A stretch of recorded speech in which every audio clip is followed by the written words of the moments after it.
सभी को सादर नमस्ते। नमस्ते दोस्तों, सत्यार्थ प्रकाश संदेश यूट्यूब चैनल में मैं विकास आर्य आपका स्वागत करता हूं। तहे दिल से अभिनंदन करता हूं। चलिए मित्रों, हम महर्षि स्वामी दयानंद सरस्वती द्वारा रचित सत्यार्थ प्रकाश पुस्तक के ऊपर चर्चा कर रहे हैं, जिसके अंतर्गत हमने प्रथम समोल्लास सत्यार्थ प्रकाश की भूमिका और द्वितीय समोल्लास एंड तृतीय समोल्लास के ऊपर हम अध्ययन व्याख्या कर रहे हैं। सर्वप्रथम उस परम पिता परमात्मा का स्मरण करते हुए, अपने मन को स्थिर करते हुए उस परम पिता परमात्मा की ओर ध्यान लगाते हुए 3 दफा ओम का उच्चारण करेंगे, लंबा गहरा श्वास लेते हुए। ओम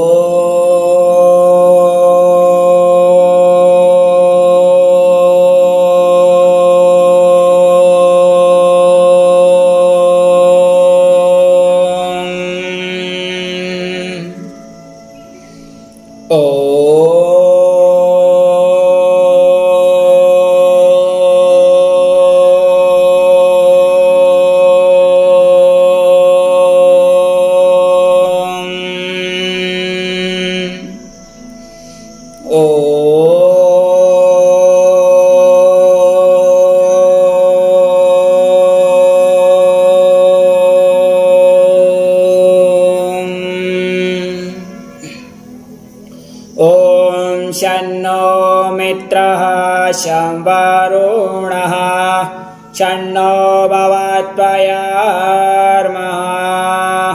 शन्नो इन्द्रो बृहस्पतिः शन्नो विष्णुरुक्रमः।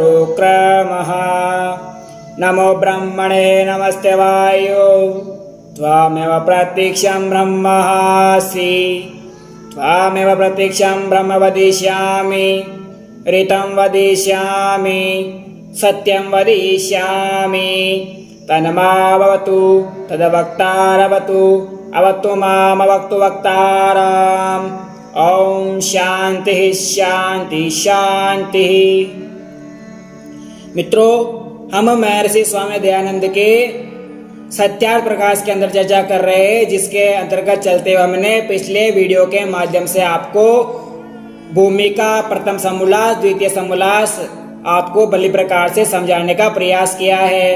अब तृतीय समोल्लास में बालक और बालिका के अध्ययन अध्यापन विधि के ऊपर हम चर्चा कर रहे हैं, और पिछले वीडियो के माध्यम से हमने यम नियम के प्रकार, यम कितने प्रकार के होते हैं और नियम कितने प्रकार के होते हैं, उनके ऊपर जानकारी ली और विशेष व्याख्या आपके सामने प्रस्तुत की। उसी के अंतर्गत चलते हुए हमने कामातुरता, काम को किस प्रकार करना चाहिए, कोई भी चीज हम प्रारंभ करते हैं तो उसको पूर्ण करने में हमको सफल होना अवश्य चाहिए। अगर कहीं हमारी जीत होती है तो कहीं पर हार भी होती है। अगर हमारी हार होती है तो हमको डरना नहीं चाहिए, घबराना नहीं चाहिए, दुख नहीं लेना चाहिए। अगर हमारे सामने वो चीज हार हुआ है तो अगले आने वाला जो जीत होगा वो इससे भी बेहतर होगा। इसलिए हमको कभी भी निसंतोष नहीं होना चाहिए, संतोषहीन नहीं होना चाहिए। आगे हमने मनुस्मृति का श्लोक के द्वारा समझाया था कि कामात्मता न प्रशस्ता न चैवस्तत्य कामता काम्यो ही वेदाधिगम्यः कर्मयोगस्य वेदिका। यहाँ पर हमने चर्चा प्रारंभ की थी।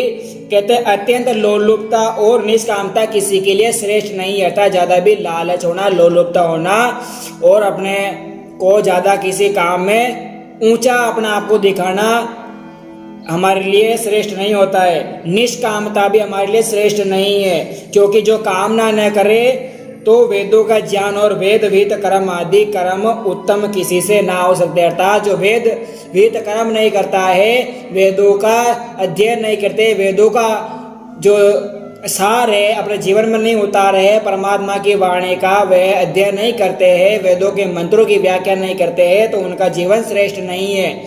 परमात्मा की वाणी है वेद, उसको हमारे जीवन में अवश्य ही डालना चाहिए। जिसके चारों वेदों में स्वामी जी परमात्मा ने, ईश्वर ने हमारे लिए ज्ञान, कर्म, उपासना और विज्ञान के बारे में चारों वेदों में भली प्रकार से खूब ज्ञान दिया है। इसी से हमारा जीवन धन्य हो सकता है। यह ऋग्वेद के अंदर ज्ञान के बारे में, यजुर्वेद में ज्ञान कर्म के बारे में, सामवेद में उपासना के बारे में और अथर्ववेद में विज्ञान के बारे में खूब परमात्मा ने भरा पड़ा है ज्ञान। उसी के आगे के स्वाध्यायेन वैत्रेय होमस्त्रे विद्येन जया सुत्य माँ यज्ञस्य ब्राह्म्यम क्रियते तनु। यह मनु का वचन है। कहते हैं स्वाध्याय यानी सकल विद्या यानी जितने भी सत्य जो पदार्थ है उनका अध्ययन करना। व्रत यानी ब्रह्मचार्य का पालन करना। व्रत का मतलब यह नहीं होता है कि दिन भर भूखा रह लिया, उसका यह हमको सार नहीं होता है।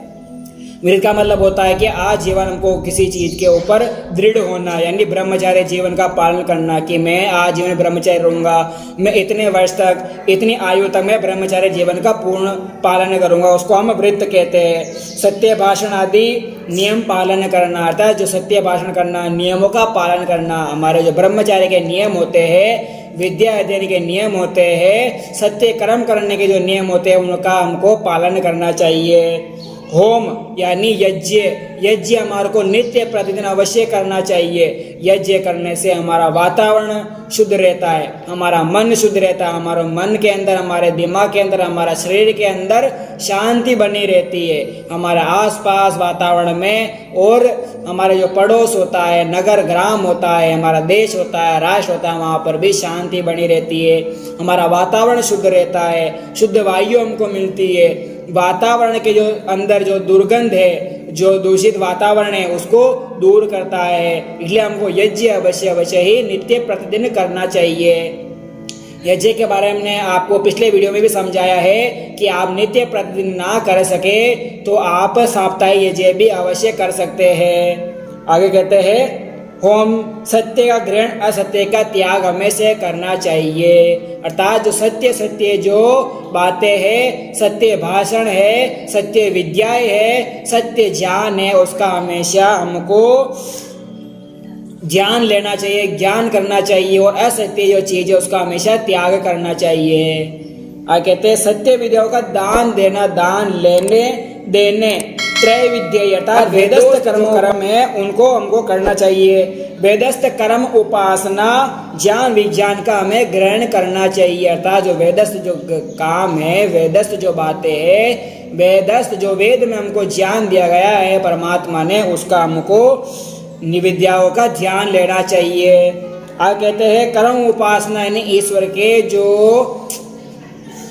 कर्म है, उनको उपासना है वो हमको करनी चाहिए। ईश्वर के द्वारा जो हमको कर्म बताए गए हैं, नियम बताए गए हैं, उनको अवश्य करना चाहिए। और परमात्मा की हमको उपासना अवश्य नित्य प्रतिदिन करनी चाहिए। कहा गया कि अगर अपने शरीर को अपना स्वस्थ रखना है, अपना शरीर अपन को प्यारा है, तो हमको रोज आसन करने चाहिए। अपने प्राण प्यारे है, अपने प्राणों को आजीवन तक, मृत्यु पर्यंत तक स्वस्थ रखना है, तो हमको प्राणायाम करना चाहिए। और हमारे आंतरिक मन से हमको प्रेम है तो हमको ईश्वर उपासना करनी चाहिए। अर्थात अपने शरीर को स्वस्थ रखने के लिए अगर हमारे शरीर से प्रेम है तो आसन करो, योगा करो। प्राणायाम यानी प्राणों से प्रेम है, अपनी प्राण वायु से प्रेम है तो हमको प्राणायाम करने चाहिए। और अपने मन से, अपने आंतरिक मन से प्रेम है तो हमको ईश्वर उपासना करनी चाहिए, ईश्वर का ध्यान करना चाहिए।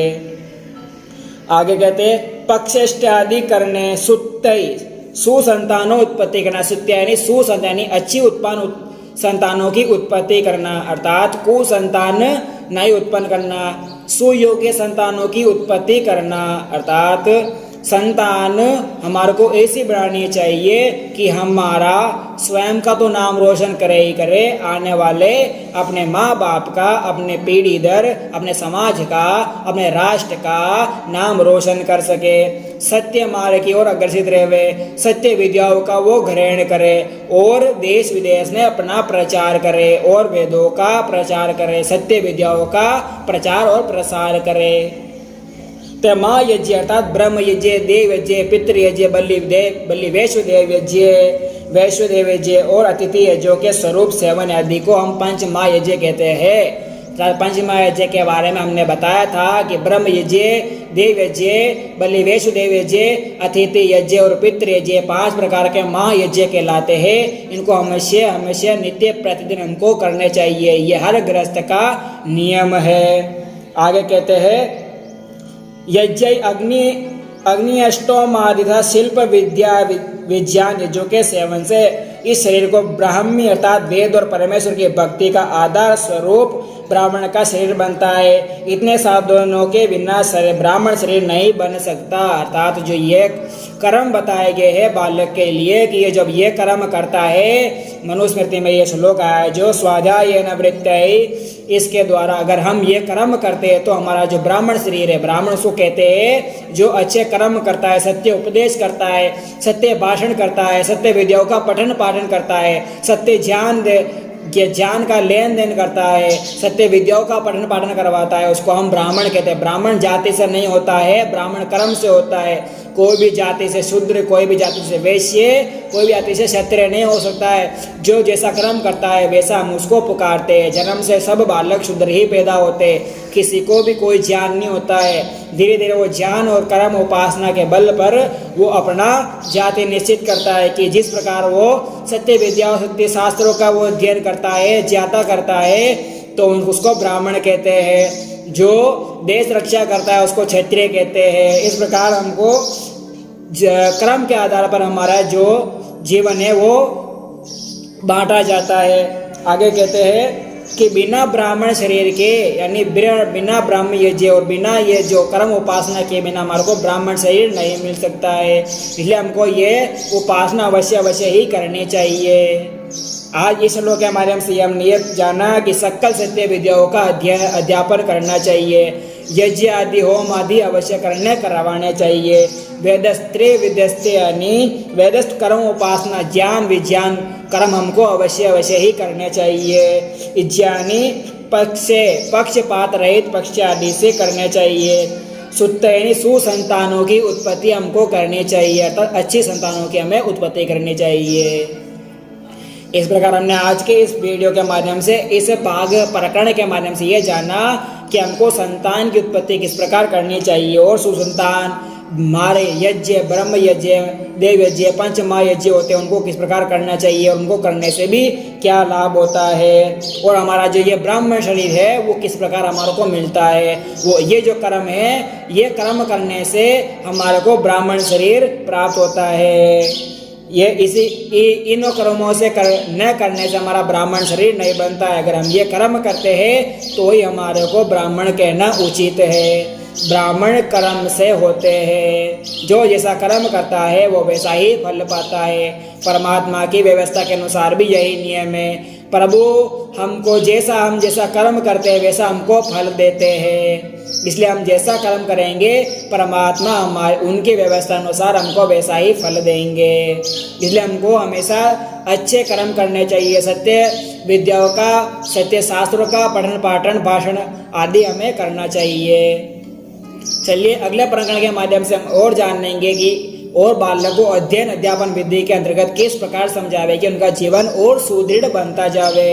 तो जुड़े रहिए हमसे। आपको हम इसी प्रकार छोटे छोटे प्रकरणों के माध्यम से हम आपको भली प्रकार से समझाने का प्रयास करेंगे कि अध्ययन अध्यापन और किस प्रकार होता है बालक और बालिकाओं का। उसी कड़ी के अंतर्गत हम चल रहे हैं। बड़ा विस्तार से अध्ययन कराया गया है। इसके अंदर स्वामी जी ने बड़ी एक एक बातों को यहाँ पर मोती समझकर, जिस हीरे मोती होते उनको इस पुस्तक के अंदर जड़ा गया है। अगर एक मोती भी अपने जीवन में उतार लिया, एक भी इस पुस्तक का अध्याय आपने पढ़ लिया, पूरी पुस्तक पढ़ ली, तो आपका जीवन धन्य हो जाएगा। अर्थात कहते हैं विद्वान बनना आसान है पर धार्मिक बनना बहुत कठिन होता है। धार्मिक बनना है तो इस पुस्तक को अवश्य पढ़िए। महर्षि स्वामी दयानंद सरस्वती ने इस पुस्तक में मोतियों की माला पिरोई है। अगर आपने इस माला को अपने जीवन में उतार लिया तो आपका जीवन धन्य हो जाएगा। आप सत्य भाषण, सत्य वक्ता बन जाएंगे और धार्मिक विद्वान बन जाएंगे आप।